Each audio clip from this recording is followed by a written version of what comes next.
Hi, everybody. Colin Lamb here. I hope you're doing very well wherever it is that you may happen to be. I'm a bit frustrated, if I'm honest with you.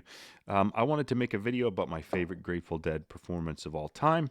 I did do a video that I was pretty proud of, but it got blocked by copyright. I chopped it down and chopped it down and chopped the fucker down to the point where it was barely coherent, and it still didn't get past the copyright checks. I understand it. Am I butthurt? Yes, I am. But will I move on? Yes, I will. This is probably the 8th attempt to make this video. And if you sense a palpable frustration in the tone of my voice and the inability for me to unclench my teeth, I can assure you that it is genuine. But let's talk about my favorite live performance from the Grateful Dead of all time. And perhaps, in my opinion, the best live performance footage of the Grateful Dead of all time. You can disagree with me down in the comments if you feel the need to do so. I welcome any and all positive and constructive criticisms or conversations. So let's get right into it. My favorite video footage, actually, it'd be a toss-up between two. I will mention another one. There is the acoustic performance of the Dire Wolf from the Tom Snyder Show in 1981, which also features a pretty good deep LM blues. It's heavily pixelated, but despite the lack of audio and video fidelity, I think it's still great footage. That is one of my favorite songs of all time. But my favorite Grateful Dead live performance footage of all time is from 1989. And it is from the JFK Stadium performance in Philadelphia, Pennsylvania. And it is The Loser. That is the track. I think it was 789, I believe. I'm so frustrated I've crumpled up my notes for this video and tossed them aside, even though they were in an iPad. That's an expensive crumple, let me tell you. This performance would feature Brett Midland in his final kind of stage with the band, the keyboardist. He would become the third Grateful Dead Ivory Tickler to lose his life in an untimely demise. He would die at the end of the 1990 summer Grateful Dead tour of a drug overdose. Rest in peace, Brent. I think he's one of the highlights of this particular piece of footage. So let's get into this thing. The video, if I was able to show it, would open up with crowd footage, and you'd see a little kid perched atop, I would presume, their older brother or their parents' shoulders. And this is a different fucking era because you have a little tiny kid at a Grateful Dead concert. And with what we know about what happened at Grateful Dead concerts in that era and previous eras, you know what? That's a parent just saying, it's more important that they see this than they get a stable life and an education. And let me tell you something. In 1989, I would have been about 4 or 5 years old, and I have no excuse for not abandoning the care of my parents and attending this fucking concert myself. I could have been that little girl. It's 2024 on top of my dad's shoulders. Having my first psychedelic experience. How different things could have been. Would I still be bald had I been there and been a little girl? Like I say, anything's possible. It's 2024. But that's the opening shot of this thing, and then we get that intro to the song. You wouldn't get some shitty bald guy mimicking a guitar if I could actually show the video. And I think it's the Warner Music Group. I guess they need the fucking cash. Even though if they would have allowed me to publish a video and just kept their copyright, they'd be making money off the clicks here. Instead, the money's going into my fucking coffers, man. This channel does not make a lot of money, but I will be glad for every cent that this video makes after the bullshit that I've been through trying to make it. Anyways, how different things could have been if I was a young child at this concert. We'll never freaking know. But this song starts up. You get that brooding intro that I absolutely love. And in this song, The Loser, we get the theme of the gambler, which actually relates to my other favorite video footage with the Dire Wolf, there's also a bit of a gambling theme in there. In the Dire Wolf, there's a line where I believe it's Robert Hunter wrote both of these songs, the lyrics anyways. There's a line that goes, "When I awoke, the dire wolf, 600 pounds of sin, was grinning at my window. All I said was, come on in." And the gambler, not unlike the drug addict, and obviously what we know about Jerry Garcia, he would be dead within a couple of years of this video, but that desperate theme of the gambler, not the Kenny Rogers fucking rambling gambling man. We're talking about the desperate gambler who always believes that he's just an inch away from the next, a day away from the next win. And we hear that theme in this song too. If there's the line that I also had in my notes that I don't have in front of me right now, but if you gave me 10 gold dollars, I could pay you back with one big hand. That constant belief that you're just close to that next win. And that's a thing with addiction too.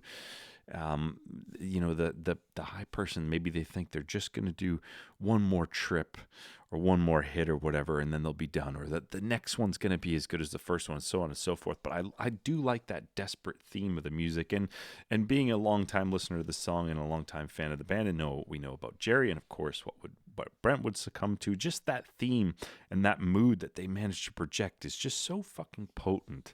And I've often thought about that over the years as I've been in my own struggles and tribulations. Also in this song, one thing that comes to mind that might hurt it in being one of the best performances of all time is Mickey Hart's hi-hats.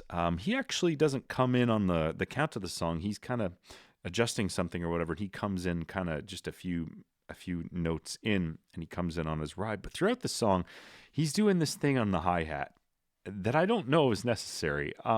Full disclosure, I was kind of looking into this song when I was doing the research for the video I wanted to make that's completely fucking flapped its way out the windows and gone God knows where. But there were some people trashing Mickey's drum playing, and I don't want to get into that beyond the fact that I found his hi-hat work to be a little frivolous and kind of distracting, because this song is so fucking moody and ominous, and his hi-hat work just seems to be like superfluous. And that kind of gets me into another idea about Grateful Dead that I've always had with the two drummers. I don't know what the real necessity of that is. Maybe somebody can discuss that down in the comments, and maybe let me know what you think about Mickey Hart and his hi-hats during this performance, because I'm not per se a fan.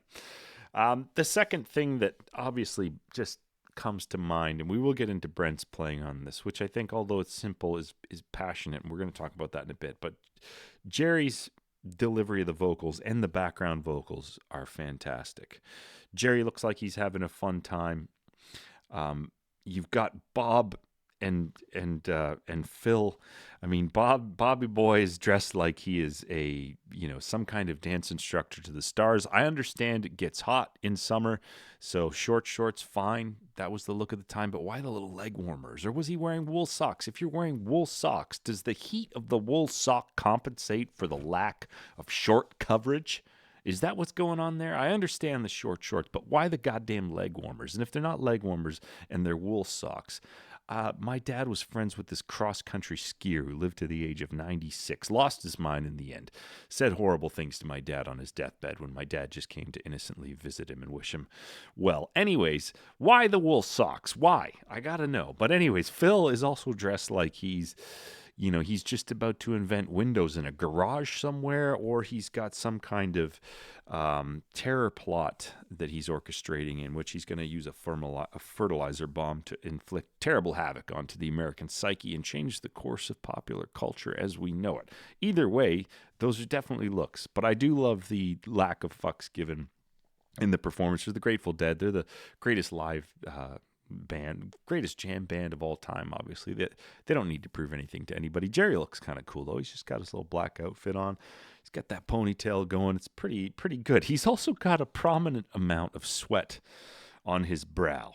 And one thing I was watching this video and thinking about the sweat, and for some reason I made a correlation, like maybe a missed opportunity is if they could have bottled some of Jerry's sweat and sold it online. And I was thinking, like, there's all these guys selling guitar courses online, and it's kind of like the guitar player male middle-aged equivalent of OnlyFans, and you could call it something like Only Jams or whatever. But if Jerry was still alive today and he was on Only Jams, he could sell his best licks on there and then bottle up some of his sweat. Like this girl selling fucking bath water on there, he could bottle that sweat up and sell it. And it's kind of like Galadriel in The Lord of the Rings when she gives Frodo that little vase of whatever. This is the light of our most precious star. And if you had a little veil of Jerry's solo and you had a big gig coming up, or maybe you're not even a musician, you just like the Grateful Dead, you got a big presentation at work, you got to get that fucking PowerPoint on fucking PowerPoint.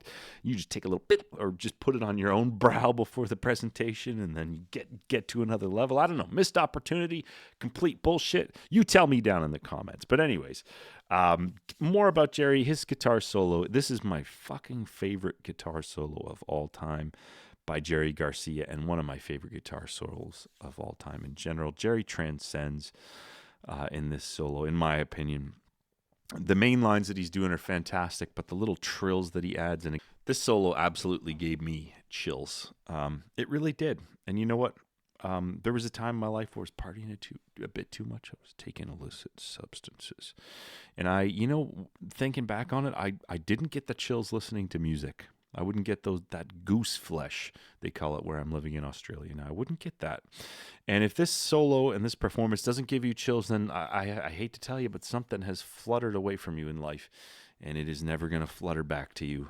Maybe it can. I don't know. Maybe it's not too late to change your ways. Who the fuck knows? But that is a fucking amazing solo, and it definitely gave me chills. Now, just to wrap things up, I do want to talk about Brett Midland's keyboard playing on the track. I think that this performance, and probably many others, but I mean, he's engaged. He's right in there. His background vocals are on point. Even Bobby's backgrounds are really good during this one. And I just love the little stabs he's doing on the keys. It absolutely, definitely lifts the song up. I think he's playing a Hammond in this one. I'm not an organ guy. I know one organ pretty well, but it could be I think it's a Hammond, a B3 maybe. And one thing when you see guys really leaning into these organs, really like leaning into their organs back in the days, is you see they're playing and they're doing this. And I know that if you were actually doing that on a keyboard, it would be like a staccato thing, like a tremolo, like da da da da da da da. But when you see a guy really just putting a performance on one of these things, and he's just vibrating with it, and maybe your brain is attaching the motion to a sound that doesn't exist or whatever, but I don't know, it just delivers so much. And to see Jerry and Brent interacting in this video just really ties it in, and with the backdrop of him being dead just about a year later, it's a nice performance to watch. A little closing note, I would say Bobby's guitar work on this track seems to be textural. He's kind of fiddling with something during the course of it on his guitar. I think there might be, I can see a Leslie in the background, but I think that might be on the organ or on Jerry's rig or whatever. I'm not too sure. But Bobby's he's just kind of plodding along there. Sometimes you see that in footage of Bobby over the years where he does just kind of fiddle with a pedal or something. But he's playing to the song, and he's trying to support what Jerry's doing. So to that end, I think it's fine by him. Phil Lesh's bass work is good, but it's almost a footnote. I think sadly, because there's some good runs and lines he's doing in there, especially during the solo. Originally, when I was kind of putting together my thoughts for this year, I was like, I don't have any thoughts about Phil's bass playing here. But then, of course, my video failed to upload, and now I've had a chance to re-listen and pay attention to the bass, and it's some top-notch stuff. It's great performance by Phil. All in all, a very good performance. Anyways, that is my favorite Grateful Dead live performance footage of all time. If you've enjoyed this video, please subscribe to the channel and let me know what your comments are down below. If there's anything you want me to check out, any other Grateful Dead footage you want me to check out and discuss, I would be happy as a fucking Georgia peach to fucking do that. So let me know in the comments. Anyways, you take very good care of yourself. Have a good one. We'll see you in a future video.